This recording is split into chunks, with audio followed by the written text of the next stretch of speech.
All right. Well, hey, y'all. Joseph, welcome back to the channel. It's been a minute since I've posted anything on YouTube. We just completed about 14 weeks straight of podcasts every week here at the church, and I'm going to get back into it. Today, I'm talking about this new podcast setup, a single mic, 2 cameras, and giving a little behind-the-scenes view. So here we go.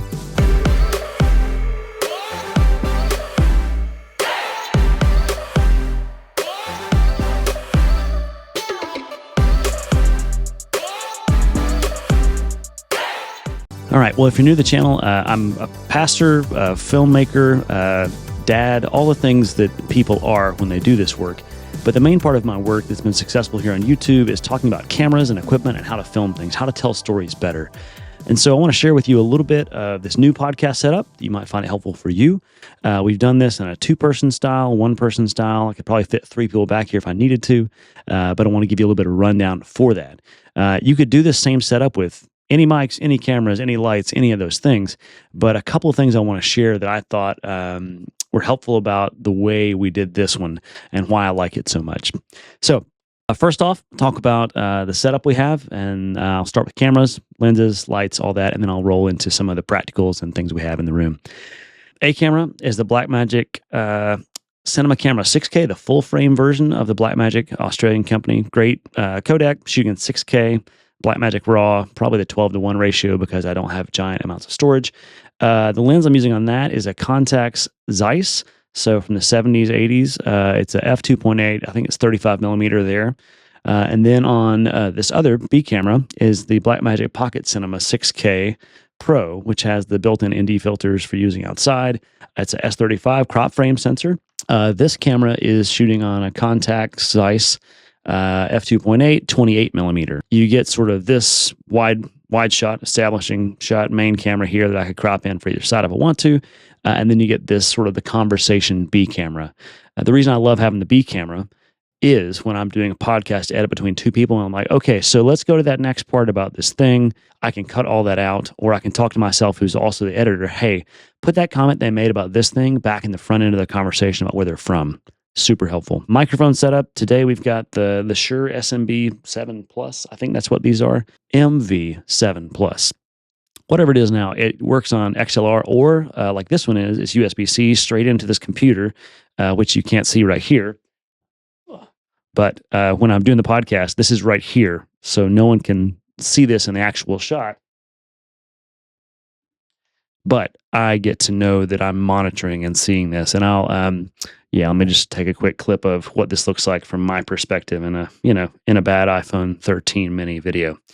So this is the interface, and it's pretty awesome. It's free. It auto levels everything. So however loud or soft I am, it really helps it look pretty crispy, in my opinion. But yeah, that's from my perspective. And my B camera is the original OG Canon mirrorless camera, the Canon EOS R, the first full-frame mirrorless Canon. The microphone there is this little tiny Rode mic, which I'm using like they do the tiny mics. And so what my point is, this sounds pretty good. This also sounds pretty good, but you can tell a difference between the 2 microphones. This is the tiny mic.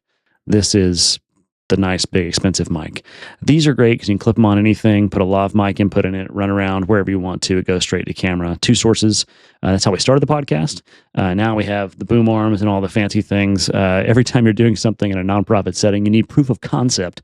And then you can maybe have some budget to work towards that thing. So the 2 light setups I have right now, behind me is a very cheap rope LED light, which you can see in the behind the scenes video. And it's just literally in the wall channels. And I'll explain what this cushioning is here in a second. Some acoustic dampening that I got. And it, for me, looks really clean and really nice with the black on these green plants. Look at this peace lily. Giant. Thanks for letting me borrow this from downstairs, guys. The light itself is a Nanlite Forza 200B, I think. So bicolor lights on 3200. The LED light here is not adjustable for light temperature. You can buy those that are. Great to do that. But I have this acoustic dampening here in this space, which makes it much quieter than it used to be in this space. Carpet on the floor, and then a couple other walls are treated with some paper and other things, but it's not like a studio. In my office next door, I have the same sort of thing, and I love the way it looks and feels. It makes the space feel more coffee shop-like. Yeah, boom arm, mic, straight into any recording device. But again, if all you had was 2 of these, I have a boom mic system that was for this super affordable $20 boom arm with a little slip cover over the top of this. And there you go. Without the fuzzy little wind cat on here, it's just a little tiny mic. Then you can clip it on and run around and do whatever you want to. So that works out pretty well for me. I'll put the cover back on because I am going to show a few things with the C camera over there.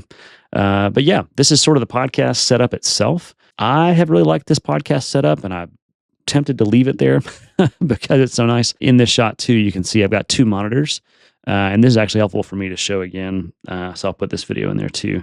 But yeah, so on this video, I'm going to show you now. I've got this camera, the main camera, into this monitor over here. And then this B camera shot, I've got into this other monitor because it allows me to sort of see, track, make sure the cameras are both still recording and sending signal. If I run out of media, I just have to check the tally lights on those. But that's sort of the setup itself. Super easy. It's not complicated, but you could do this with 1 iPhone, 2 iPhones. One of the tricks you could do is always film in a higher resolution here and then crop it in. If you're shooting in 4K, you could crop one guest over here and one guest over here and use it like 3 camera angles with a wide, a crop, and a crop. Not a bad thing. The video-based podcast for us has been huge for the work in the church and storytelling because during the pandemic, everyone started using YouTube, and all of our older adults learned how to use YouTube. So when something else shows up on their feed in the middle of the week on Tuesday, outside of the Sunday morning worship services or other things we have, it's some asynchronous content that they can engage with. It also puts it out in audio version in Spotify. So those are helpful things about the podcast. But again, you throw a plant and a little, some wood grain anywhere, and you're set. For me, you got to add coffee. But yeah, that's pretty much it. So if you got any questions about the podcast setup, let me know. I'd be happy to answer those questions. But this is sort of, the latest podcast setup here at Oak Grove Methodist Church. And I think this could apply for anything, for nonprofits, for anything like that. A lot of people I talk to say they don't have much space. Well, my office is not large. And so proving the point is all you really need is a wall. Because if you see in the behind the scenes video, like the rest of it's storage and camera equipment and books and files. And then on this wall, I have a big paper backdrop. So I have a second setup. So if I needed to film multiple things in multiple types of locations and be able to manage the sound and keep all the equipment in the room, you can do that in this setup. And that's what I love about having a designated space that I can do this in. So hope that's helpful. Share this with someone who might find this helpful. If you have any questions, drop them down in the comments. But yeah, thanks for watching today. I hope it's been helpful. We'll see you in the next video. Hopefully it won't be like, 140 days from now, but it might be. All right, y'all. Peace.